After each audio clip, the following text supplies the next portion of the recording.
नमस्कार जी, मैं मंजू। मेरे कई भाई बहनों ने पूछा है कि समर के लिए बढ़िया जो फर्टिलाइज़र, तो मैं अपने गार्डन में जो इस्तेमाल करती हूँ वो मैं शेयर करूँगी। और ये बनाना बहुत ही आसान है। ठंडी तासीर वाली जो खाद है, ऑर्गेनिक लिक्विड फर्टिलाइज़र। तो मैं बात कर रही हूँ जो बेल होते हैं उसकी जो खाद तैयार करना। तो ये जो खाद आप देख रहे हैं मेरी बकेट में बनी हुई है, ये मैंने 7 अगस्त के टाइम ये बनाई थी। तो ये बड़ा सा एक बेल ले लिया था। तो अगर बड़ा सा खूब सारा बेल होता है तो ये पूरी अच्छी तरह से, ये देखिए, ये पूरी ये डिकम्पोज हो चुकी है, ये ऐसे अच्छे से बन गई है, तैयार हो गई है। तो इसे मैं गर्मियों में इस्तेमाल करती हूँ। और ये जो मेरी ये बकेट देख रहे हैं, ये इतनी पूरी ये जैसे पानी से भरी थी, फिर नीचे बैठ के ये जो है ये लिक्विड आपको दिख रहा है, ये यहाँ इतना रह गया, फिर इतना, फिर मैं इससे इस्तेमाल भी बीच में अब करते रही हूँ गर्मियों में। तो आप किसी भी प्लांट में इस्तेमाल कर सकते हैं। तो ये 7-8 महीने में अच्छे से बन के जो पूरी तैयार हो जाती है। और बेल आपने अगर इतने बड़े साइज़ का ये बेल हो तो एक बेल काफ़ी होता है। इतना बड़ा बेल जो ये एक बेल ये काफ़ी होता है, ये देख रहे हैं इस तरह का। और अगर आपने छोटे छोटे बेल लेने हो, जैसे जंगली भी होते हैं और छोटे साइज़ के भी होते हैं, तो वो आप 15 या 20 लीटर बकेट में पानी भर के आप 10-12 उसमें कट करके डाल दीजिए। तो 10-12 अगर आप कट करके डालते हैं और वो काफ़ी रहते हैं। और वैसे तो ऑर्गेनिक फर्टिलाइज़र बहुत तरह के मिल जाते हैं। तो ये इस बेल का साइज़ तो देखिए, ये आप कितना बड़ा है। तो इसे करना क्या है, पूरा तोड़ देना है, टुकड़ों में, छोटे छोटे टुकड़ों में कर देना है।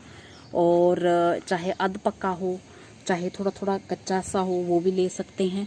पर थोड़ा सा पकने वाला हो तो वो सही रहता है।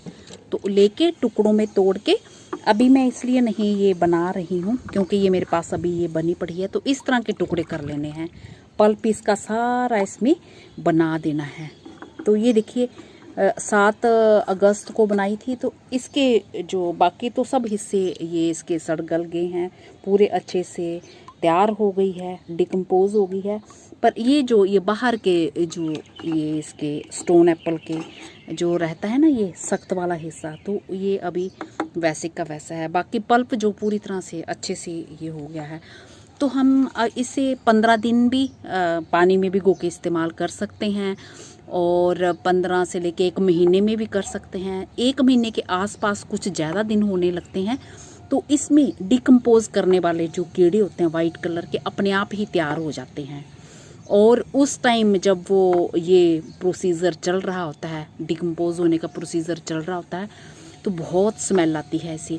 तो इसे रखना कहाँ है, पूरी बकेट पानी से भर लीजिए। और जितना बड़े साइज़ का मैंने बेल दिखाया तो एक बड़ा है, उसके बाद फिर इस नेट से, ये जो नेट है गार्डन नेट होता है, इससे आपने अच्छे से कवर कर देना, ढक देना है, ताकि इसमें हवा भी थोड़ी आती रहे।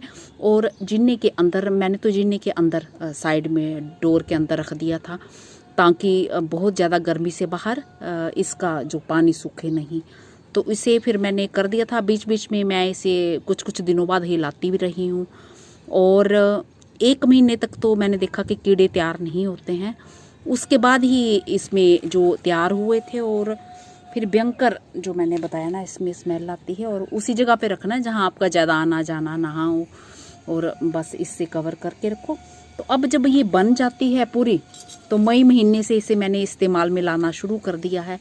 और इसमें बिल्कुल भी स्मेल नहीं है, ऐसी गंदी स्मेल बिल्कुल भी नहीं है। और जो कीड़े तैयार होते हैं वो अपने आप इसी में ही ख़त्म हो जाते हैं, इसी में तैयार होते हैं और इसी में अपने आप ही ख़त्म हो जाते हैं। और इस्तेमाल कैसे करना है, जब ये अब कम हो गया है, पल्प इसका बहुत घना जैसा नीचे से ये ऐसे, ये देखा पूरा ये ऐसे घोल लिया, ये घना जैसा। तो इसको फिर पूरा पानी से भर लें बकेट को पूरा। और जैसे हम दूसरे प्लांट्स में मैंने सिखाई है दूसरी खाद कैसे देते हैं, 1 बाल्टी पानी की भर ली और फिर 1 मग इसका डाल दिया। और सारे प्लांट्स में, वेजिटेबल्स वाली में भी डाल सकते हैं, फ्रूट वाले में भी डाल सकते हैं, हर एक प्लांट में आप इसे दे सकते हैं। चाहे तो आप अडेनियम में दो, जिस किसी में भी आपका मन करे तो आप दे सकते हैं। तो ये देखा कितना आसान है। तो ये आप पूरे अगले सीज़न के लिए भी इस तरह से आप सेव कर सकते हैं। और जो ये पिछली बारी जो मैंने बनाई थी, तो इसे मैंने अभी गर्मियों भर इसे मैंने इस्तेमाल किया है, तो अप्रैल से आप इस्तेमाल कर सकते हैं। तो इतने टाइम में ये बन के तैयार हो जाती है। तो मेरे पास वैसे भी और भी बड़ी सारे जो ऑर्गेनिक फर्टिलाइज़र बने पड़े रहते हैं, तो इससे मैं फिर अभी जो ज़रूरी पौधे होते हैं उनमें देती हूँ। इसमें खूब सारा पोटाशियम होता है, कैल्शियम, इसके अलावा और भी बहुत सारी इसमें चीज़ें पाई जाती हैं। जब डिकम्पोज करने वाले कीड़े इसे पूरी तरह से डिकम्पोज कर देते हैं, तो फिर उस जो फर्टिलाइज़र का हम इस्तेमाल करते हैं तो वो बहुत ही ज़्यादा फ़ायदेमंद होता है। तो जब डिकम्पोज नहीं हुआ होता है उसका भी फ़ायदा रहता है, पर उससे कम। तो इस तरह से आप स्टोर कर सकते हैं। और ये मेरे गार्डन का जो लास्ट ईयर का बनाया हुआ था समर के लिए, तो किसी भी सीज़न में इस्तेमाल कर सकते हैं। चाहे आप सर्दियों में भी कर सकते हैं, अभी बनाना चाहें, स्टोर ना करना चाहें तो वो भी उस तरह से भी आप कर सकते हैं। तो मेरा ख्याल अब आप समझ चुके होंगे, इसे बनाना बहुत ही आसान है। और मैं अगर कुछ भूल चुकी होंगी, आप पूछना चाहें तो मुझसे पूछ सकते हैं। नमस्ते जी, शुक्रिया। और जैसे बाकी ऑर्गेनिक फर्टिलाइज़र इस्तेमाल करते हैं, इन्हें भी वैसे ही करना है, हर हफ्ते भी इसे कर सकते हैं, ये इसका कोई भी नुकसान नहीं है। और चाहे तो 15 दिन में कर लीजिए, जैसा आपका मन करे।